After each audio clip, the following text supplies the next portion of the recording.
All right, well, good morning. We'll go ahead and start. My name is Dalia Saad, and I'm the VP of Sales at NIC Partners. Thank you for joining us today and taking the time out of your busy schedule during these changing times. I'd like to start by mentioning that this session will be recorded, and the link to the recording will be emailed to all attendees within the next couple of days. So please feel free to share it with others in your organization that you feel may benefit from watching it. There's a Q&A panel on the right hand of your WebEx screen, so please feel free to enter any questions and we'll answer them at the end of the session. And make sure you direct your questions to me, and we'll make sure the right person to answer them will go ahead and answer them. So you might already know a little bit about NIC Partners, but just in case you don't, we're a Southern California-based technology integrator with 20 years of experience. We're a Cisco certified partner, and we're also master specialized in collaboration. Some of our core competencies are network and physical security, network infrastructure, collaboration, and we also do our own structured cabling in-house. We've helped more than 50 school districts with their technology needs, and 3/4 of our client base are K12 and higher ed customers. I'd like to introduce you to today's presenters. We're really lucky to have these resources from Cisco presenting today. Our first presenter is Peter Romness, and he's the Cybersecurity Solutions Lead for the U.S. public sector for Cisco. He's responsible for developing cybersecurity solutions for federal, state, and local government agencies. Next is Mark Seawright, who is a cybersecurity specialist for Cisco's Western public sector region. And last but not least is John Cox, who is a Meraki product specialist for public sector based out of San Diego, and he's been with Cisco Meraki for 2 years. So our agenda for today, just to walk you through it quickly, Peter will walk us through the current security environment in K12 and higher ed, including ransomware and cyber attack events in school districts, impacts on schools that have been hit, how hackers breach systems, and how to handle the current e-learning environment. Mark will walk us through several tools to help you manage your security in this changed environment. And John will then take us through Meraki Firewalls and how they can help round out your security profile. We'll then wrap up with our Q&A. So at this point, I'll hand the presentation over to Peter.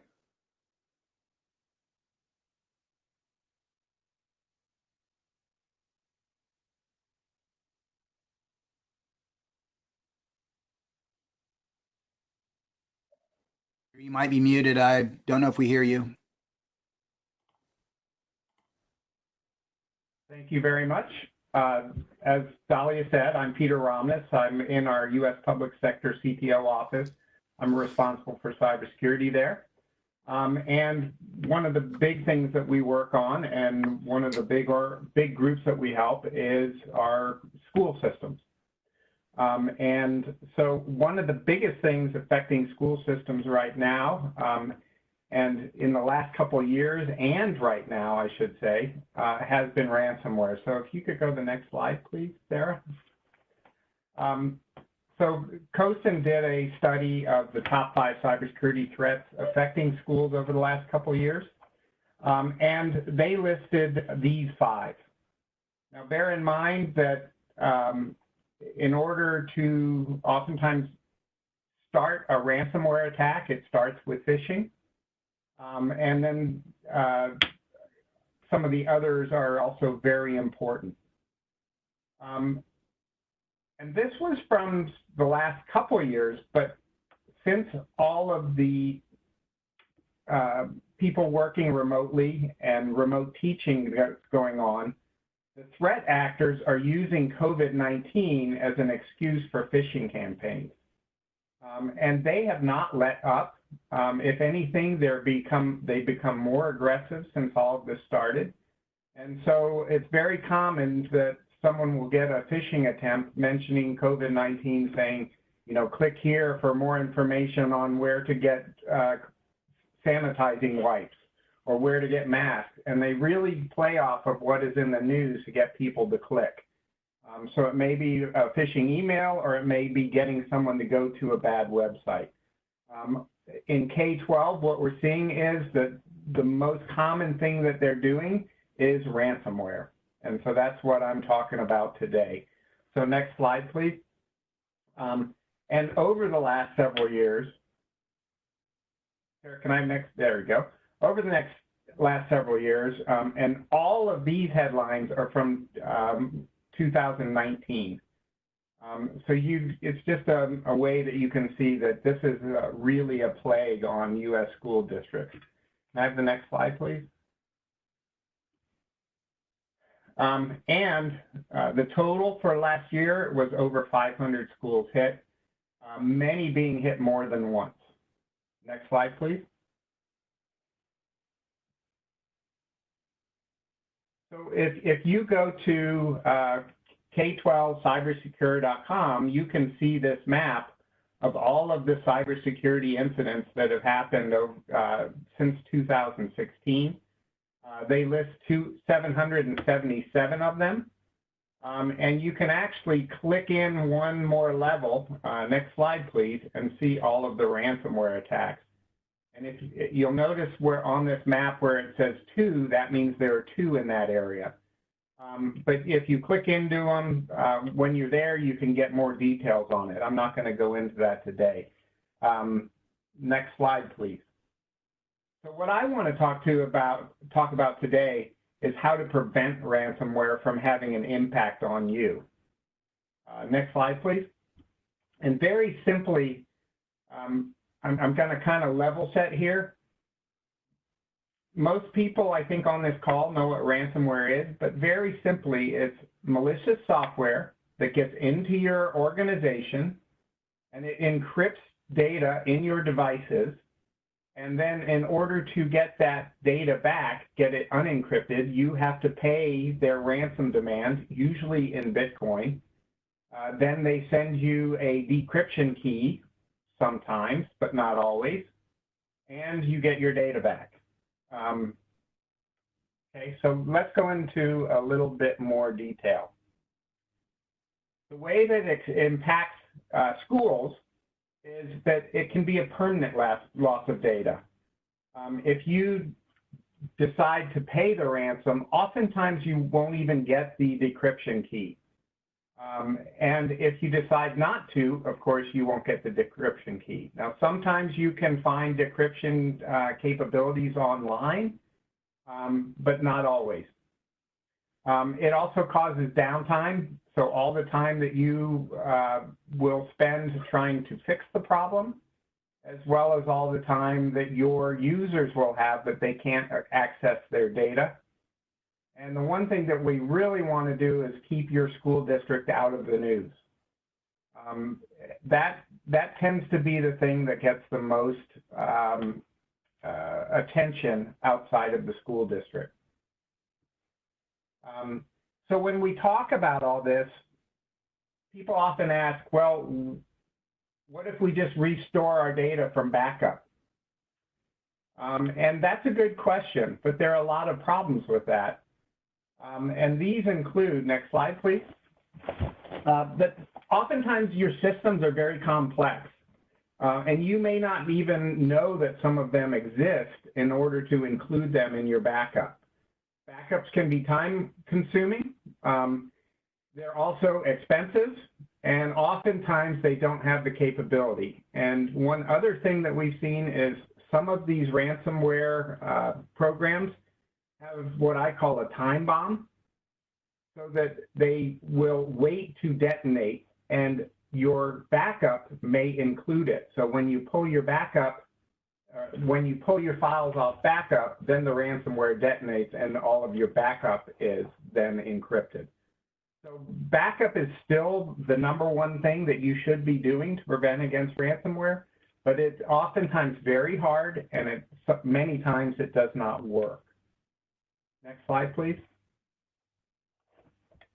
So at Cisco, we started looking at this and saying, okay, what can we do that can really help our customers with this problem?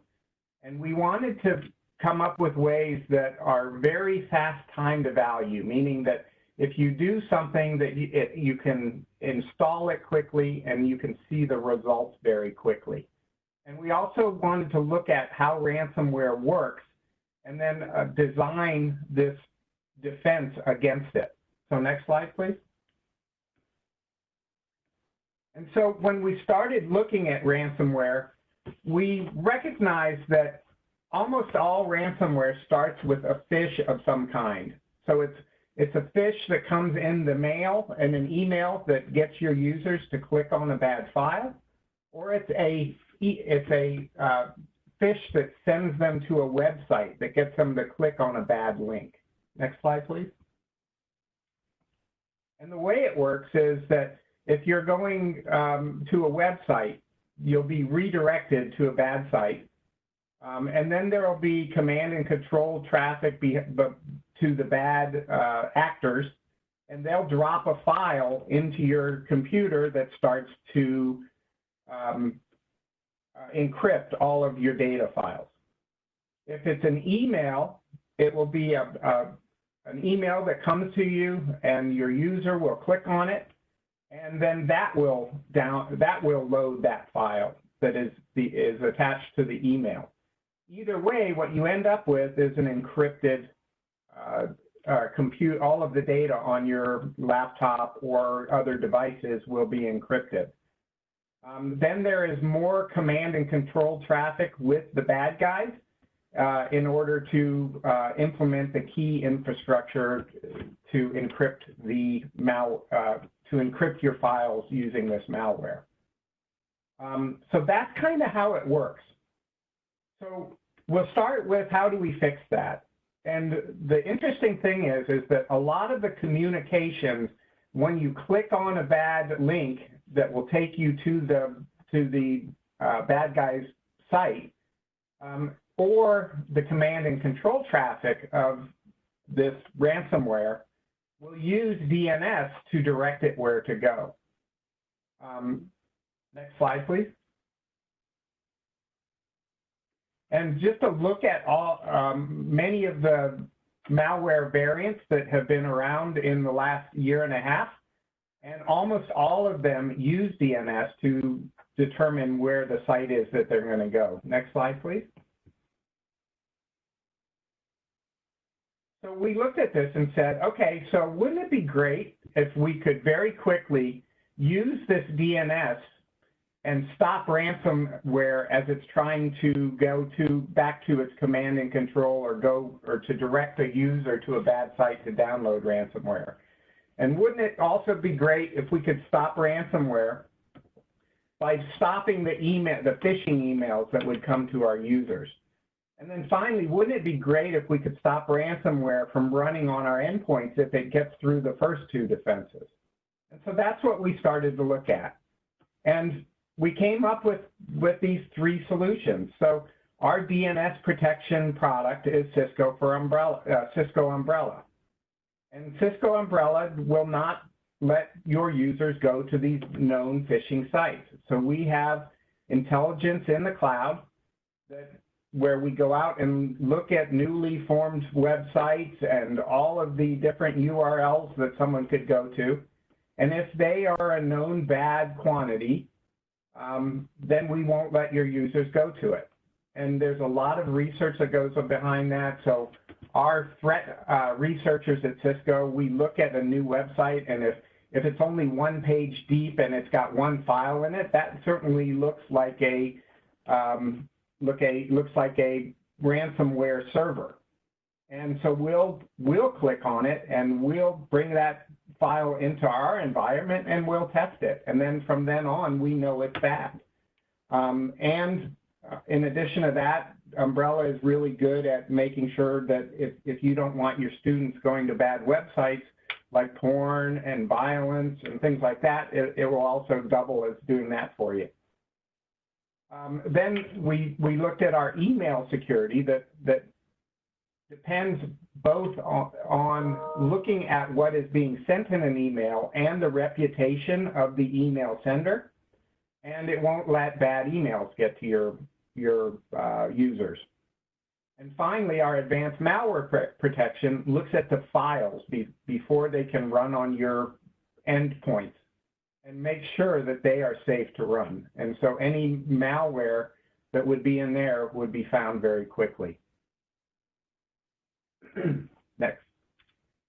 And so that's the idea, is that we look at all of the different vectors of how malware can get into your system. So first off, we have Umbrella. If you'll click once for me, please. And Umbrella Works. Can you click one more time? There we go. Umbrella Works every time either a person or malware is going to the web to get further instructions. So it stops it when someone tries to click on a bad website. It also stops it if someone clicks on a bad link in an email. And then when the malicious infrastructure is trying to communicate it, it blocks that communication as well as the key infrastructure. Next, please. And then cloud email protection protects it anytime there's an email taking place. So it will look for the bad links in the email, and it will also look at the attachments in the email and make sure that those emails don't get to your users. And finally, AMP for endpoints will be on your end device, and it will keep those bad files from dropping into your machine. So that's kind of the quick and dirty of how our ransomware works. And in fact, next slide, please.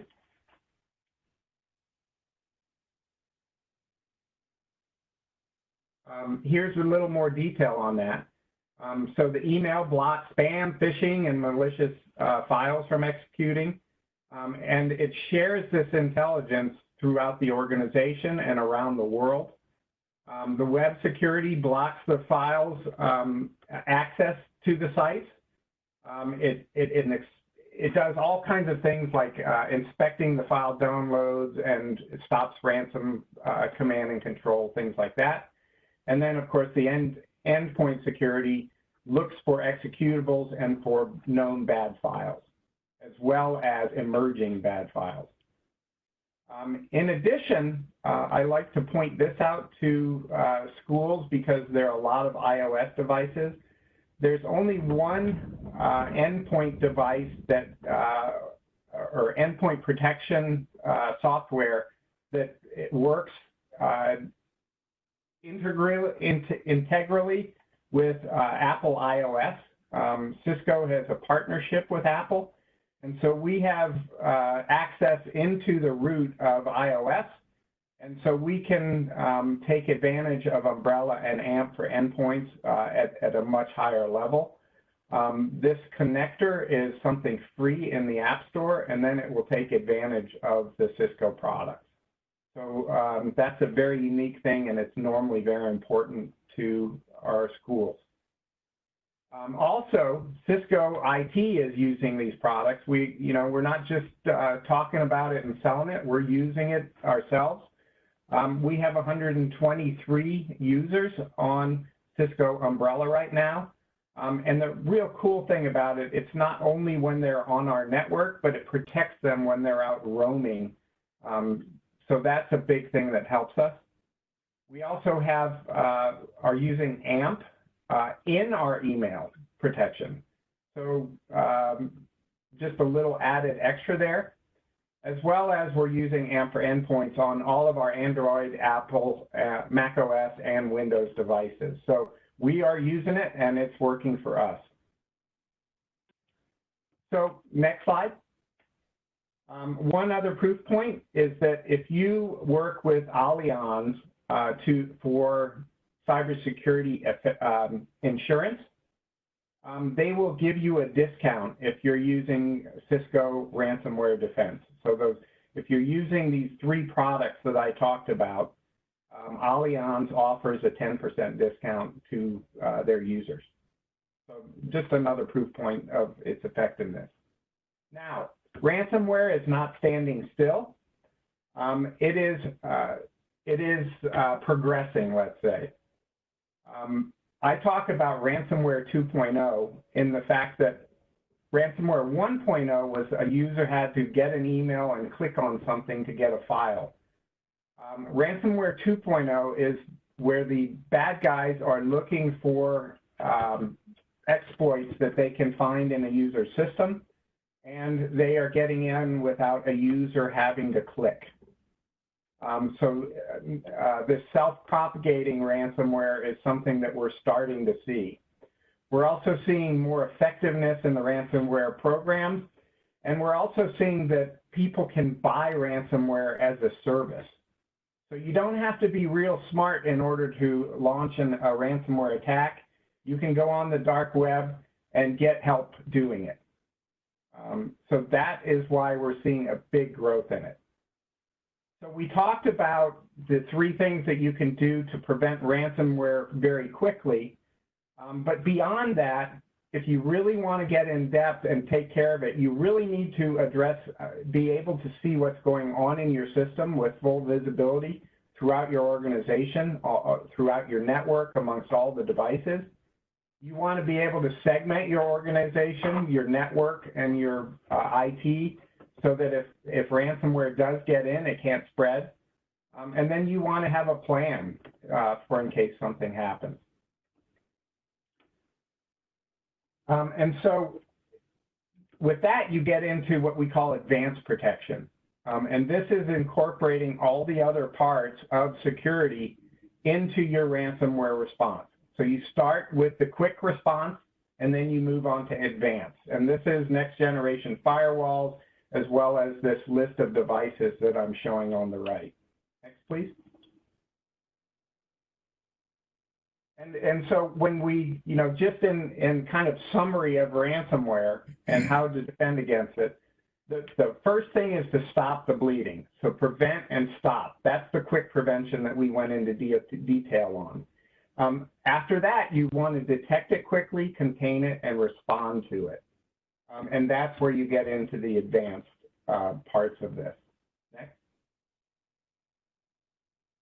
And that gets to a whole secure modern architecture. And if, Sarah, if you could just build this slide out, that'd be great. And you start talking about things like, you may have heard the term zero trust. And with zero trust, that's the idea of knowing everybody, everything, and every application that is on your network. And they aren't automatically trusted and let into your organization with a username and password. They have to prove that their device, the person, the application are worthy of getting to the network asset they want to get to. So that's the idea of continuous trust and verification. Then you want to make sure that you're enforcing everywhere that users or data may be. It may be the network, it may be the endpoint, the cloud, or the application. And you want to enforce this trust and verification everywhere. Then you want to be able to see what is going on in your organization and detect bad things. And a lot of that comes from, at the bottom, threat intelligence. If there are new threats found somewhere else in the world, you want to know about them and make sure that that's taken into account in your structure. So that's kind of, how the whole modern security architecture works. And that I feel should be the goal of most organizations. So after you've addressed this idea of stopping ransomware, then you start to look at really addressing the security of your organization in addition to ransomware. Next slide, please. And my one more click.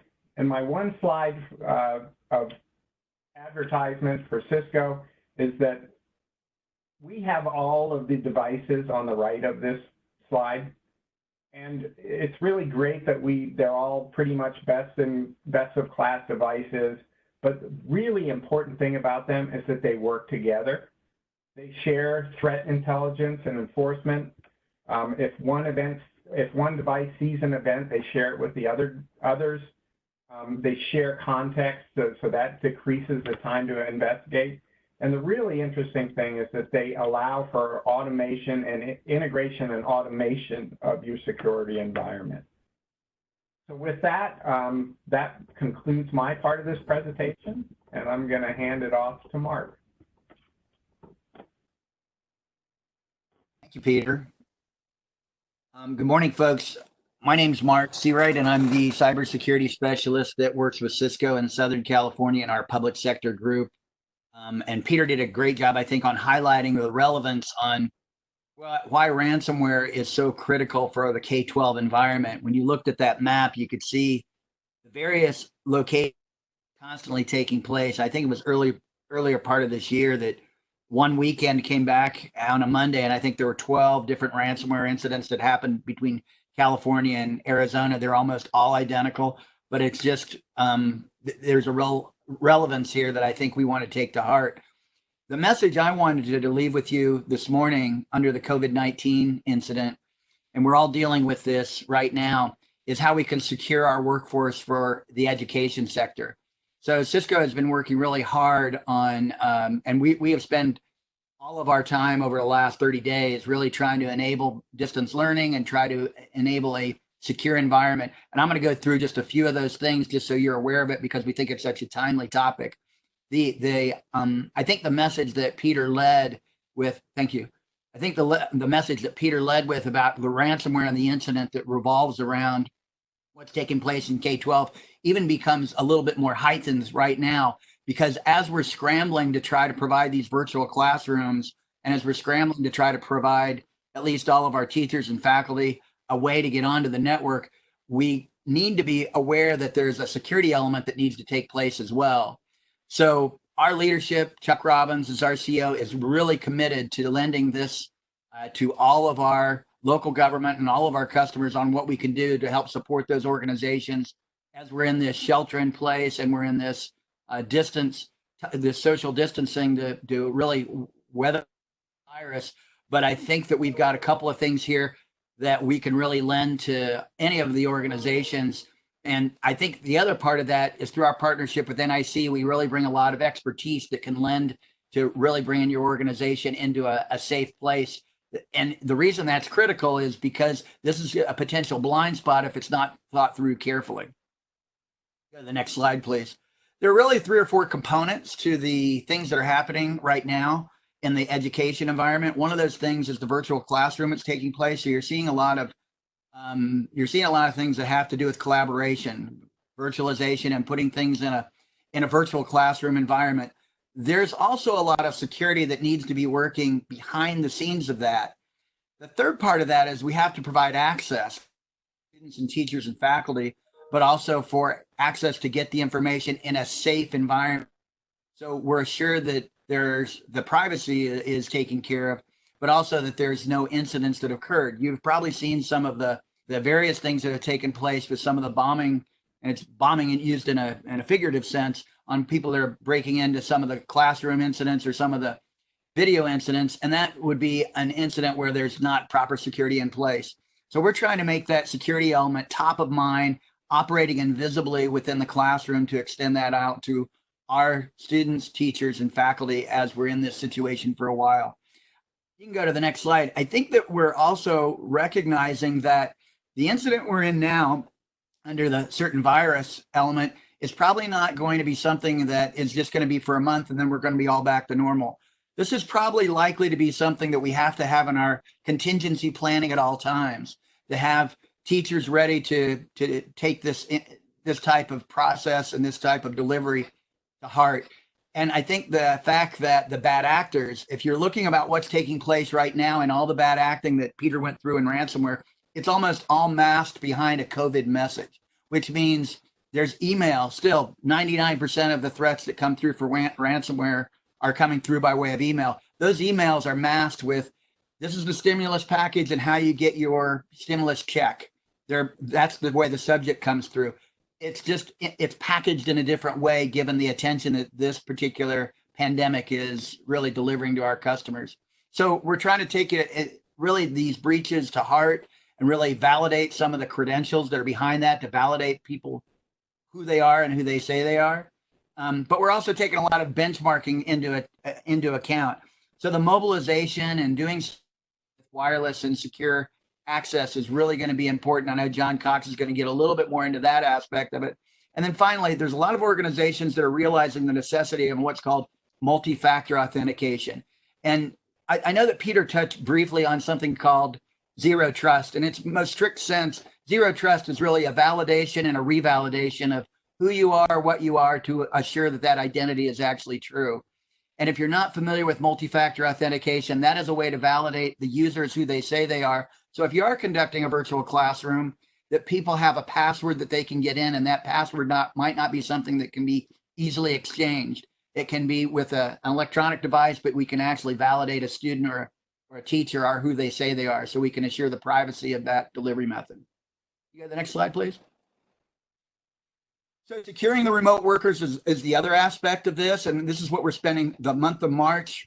Cisco really spent a lot of time doing three things. One was allowing our collaboration tools like WebEx to take place all across the globe. We did over billions of minutes of WebEx sessions for customers and that different businesses had to conduct their business with, and that's the same way with the classroom. But the other aspect of that is securing those remote workers themselves. Some of them have laptops, some of them have tablets that they can use and they can be secured, but some of them don't. And it's hard to find PCs right now because of all the growth in virtualization that people are required to do under our shelter in place. So something that you're finding that is really a necessity is trying to take any device that you have and securing that in some way.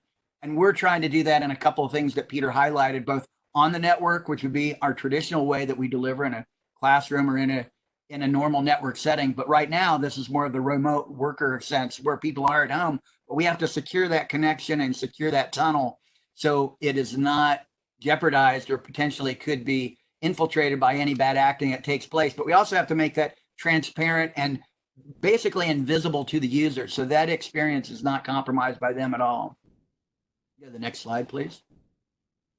So we're really securing this remote worker in we have a package that we're offering, which is actually free of charge, which I always like to talk about when things are free and we have the expertise to do it. You can move on to the next slide that has a few components to that.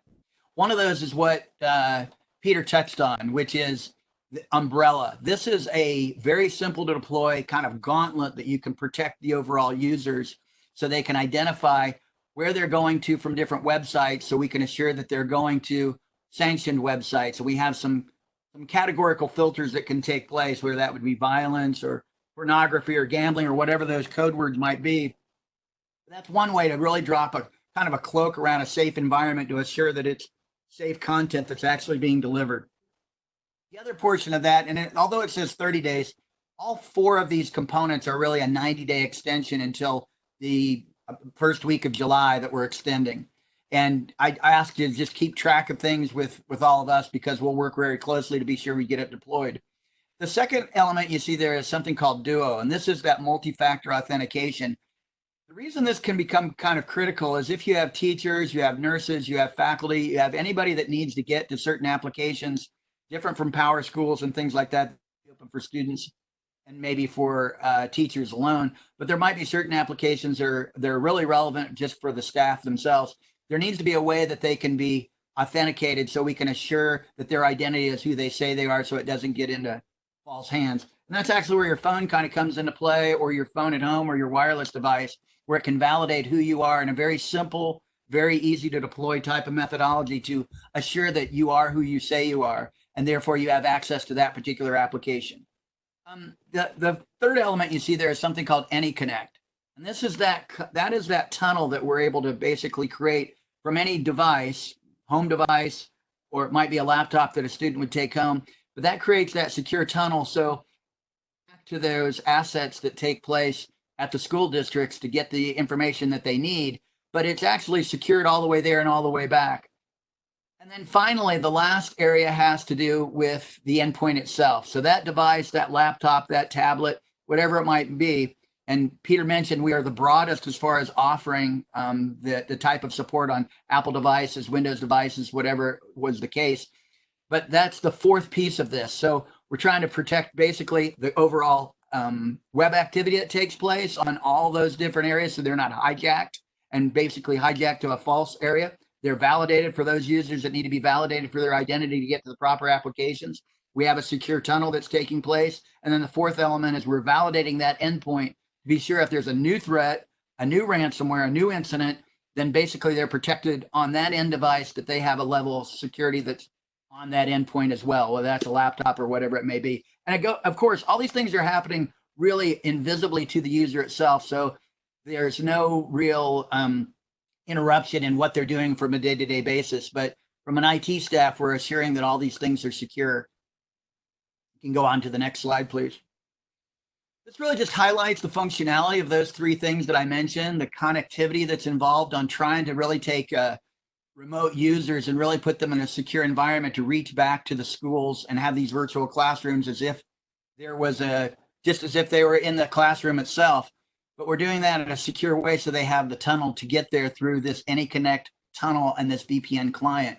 Umbrella is operating to really take a look then further at the content. Once that connection's been established, what is the content that's being delivered? Is that appropriate content? Is it the validated content? Or is it something else? This prevents users or students to, and they may be not knowing that they're doing this, but bad actors will really try to get a hijack an HTTP site or trying to go to a website that looks innocuous or it looks like the proper site, but it's actually not. And it's actually hijacking that user to take them someplace else. And that information then not only could be compromised, but it could pull some of that vulnerability into the overall network. Well, Umbrella is providing that, and then the endpoint is further protected to assure that the files aren't changed in any way itself. Finally, you see Duo at the bottom there. This is our multi-factor authentication for any of the administrators, the faculty, and it could take place for the students as well to validate who they say they are in order to get access to that particular application. Go to the next slide. So I think we talked a little bit about Umbrella, how that's the best of breed in the first line of defense. So it's building this kind of overall umbrella across all the individual users. Very, very simple to use, very transparent to your users itself, but it's providing that invisible layer of protection. And then Duo is that multi-factor authentication that's validating the identity of the users. Those are those two individual items. Next slide.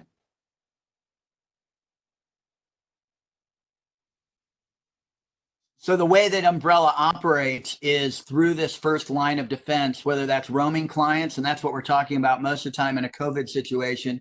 It can be branch users or it could be headquarters. But regardless of where they are, that's that first line of defense that's really identifying malware and what are called command control callbacks, and what are the largest threats of all, which are those phishing attacks that Peter mentioned, the 99% of where ransomware comes through. So very simple to deploy, very fast, but it's doing a lot of blocking there to contain the malware that might be buried within some of that and really enforcing some of those policies.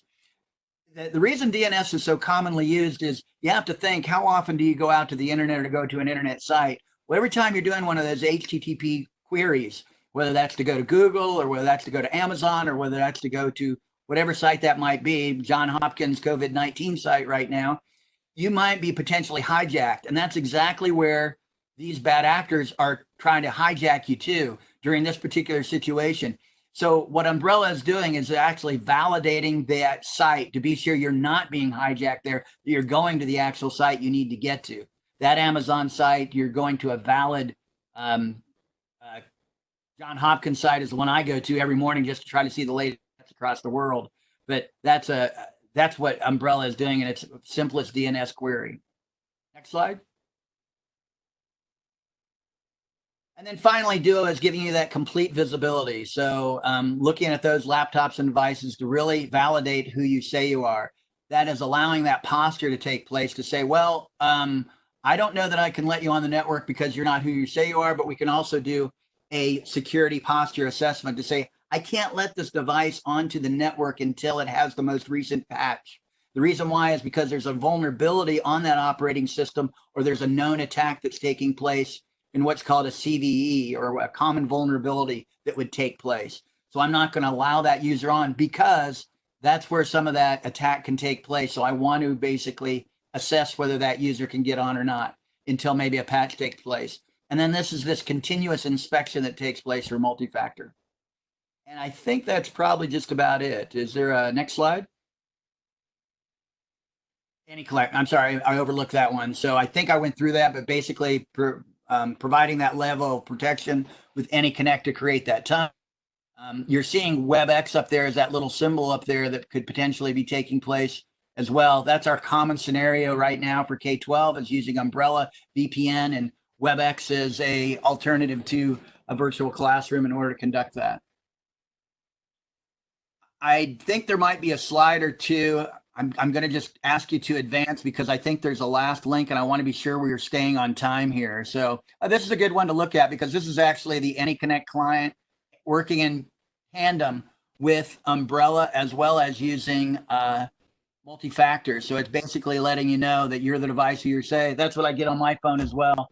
So when I'm trying to get on a WebEx, it won't let me on if I'm not authorized until I hit that approve button there on my phone. And that's what's really validating me into the system itself. This could make a very nice demonstration, not in a great environment to do that.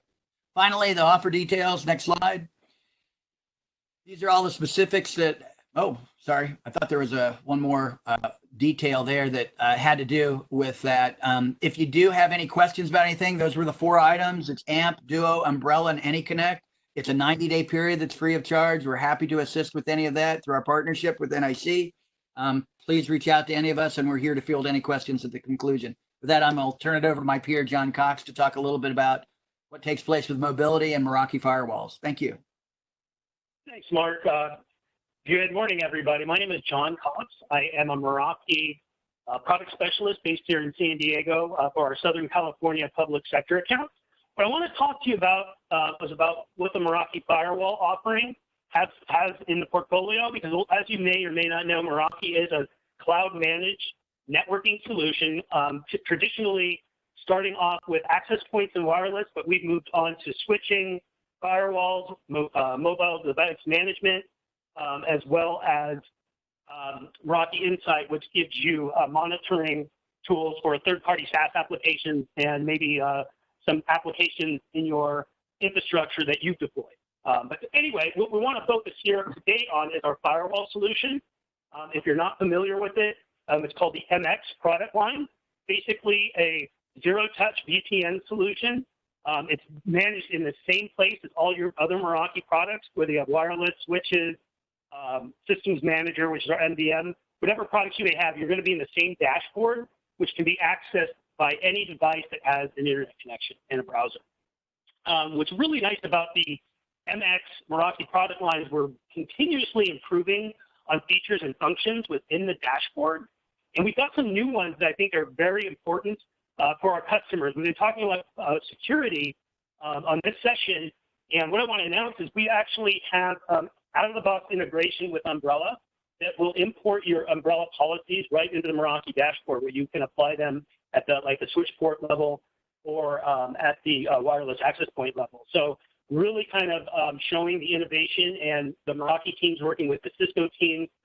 We actually also have a SKU that if you don't own Umbrella today and you want to purchase that with your MR license SKU, that is available as well. We also have an upgrade SKU, so if you currently have a Meraki access point and want to add Umbrella, you can do that as well.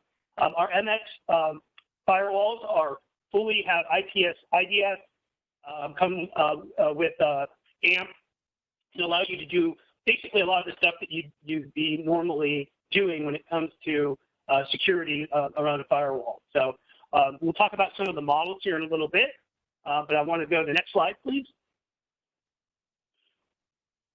So why are customers choosing the Meraki MX as their firewall solution? So first of all, if you're not familiar with Meraki, we make it very easy. Everything is GUI based in the dashboard. There is no scripting or command line interface commands you need to send to the hardware. So it's all done through the dashboard, the Meraki dashboard, and the graphical user interface.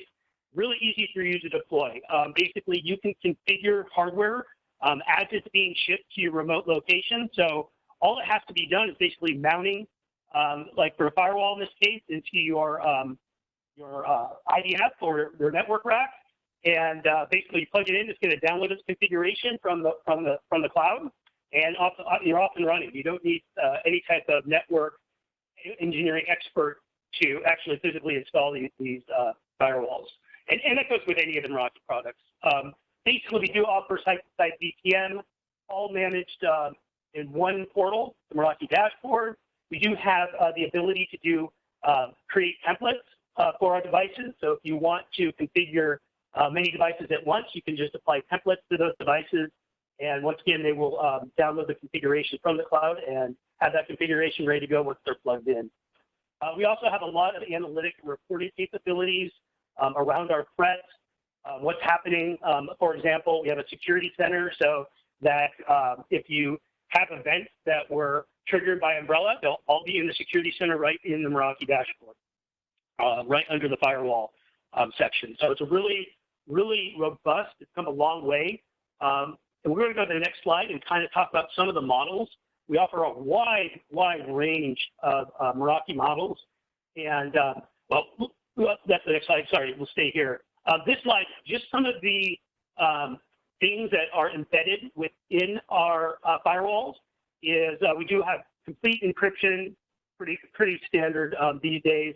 We do have intrusion prevention and intrusion detection systems. We can do geo-based IP firewalling. We do have models that have cellular to use as failover, or you could use them as primary as well.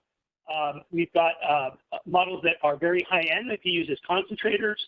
And then you can do the traditional bandwidth shaping, content filtering, quality of service. All of that also is available to be configured within the Meraki dashboard in our firewall solution. Next slide. So here we're going to talk about some of the specific models. We've got very low-end models with our Z3 series.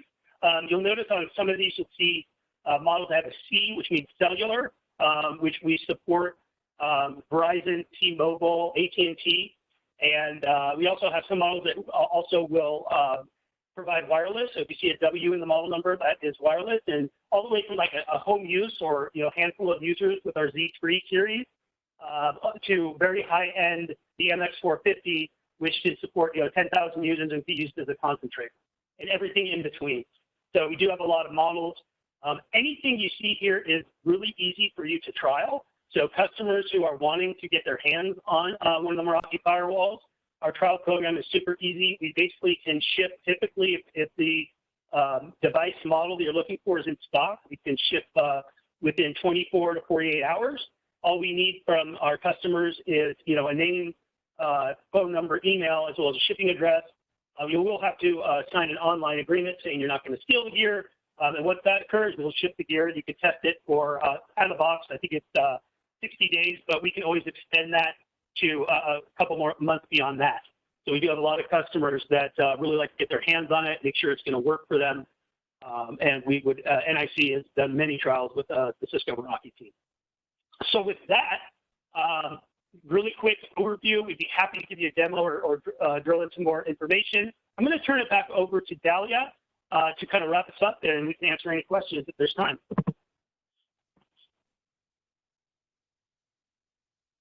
Thank you, John. So here are some helpful links where you'll find more information on the solutions we discussed today. Don't worry about jotting them down right now. They'll be sent to you along with the recording of today's presentation. Please check back on our event page periodically, as this is a series of webinars, and there'll be more to help you with different aspects of your response to the current situation. In addition to the security offerings mentioned here today, Cisco has some great free WebEx offerings. Times are changing for us at NIC as well as you, and although we've been using WebEx for years, today was actually the first time we've used WebEx events to hold a webinar. So we'd be happy to help you get started with WebEx as well, and please feel free to reach out to any of us on the call with any follow-up questions you might have. And so we will just go into the Q&A. Anybody have any questions? I don't see any in the list. So I'm assuming no one has any questions. Feel free to raise your hand within the WebEx application or type any questions in the Q&A.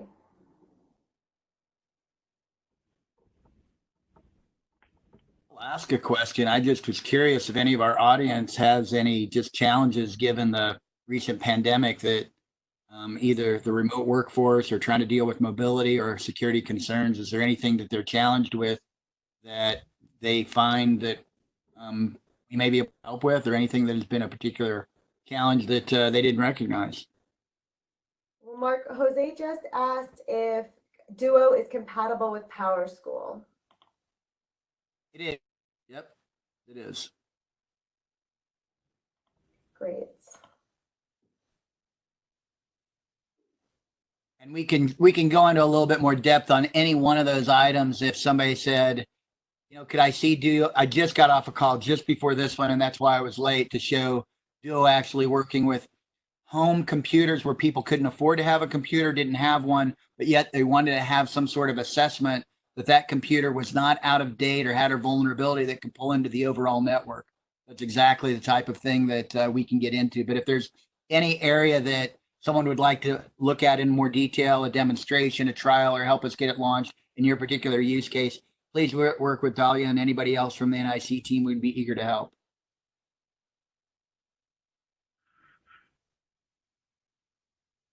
Thank you. Well, it looks like that was the only question. Please, so before we wrap this up, just please keep a lookout in your inbox for the meeting link, and we want to thank you for joining today's webinar. Hope to see you at our next ones. Thank you. Thank you. Thank you. Dahlia, sorry to interrupt. I do see a couple questions from where I'm viewing from Jose. I saw one, and then Mac, but it looks like that disappeared. Maybe he jumped off. Yeah, Mac just said thank you for presenting. Jose, we asked the Duo compatible with PowerSchool question. Oh, okay, cool. Just wanted to make sure everybody saw. Yes. Thank you. Thank you, Jason. All right, thank you, everybody. Have a wonderful rest of your day. Stay safe and healthy, folks. Thank you. Thanks so much. That was great.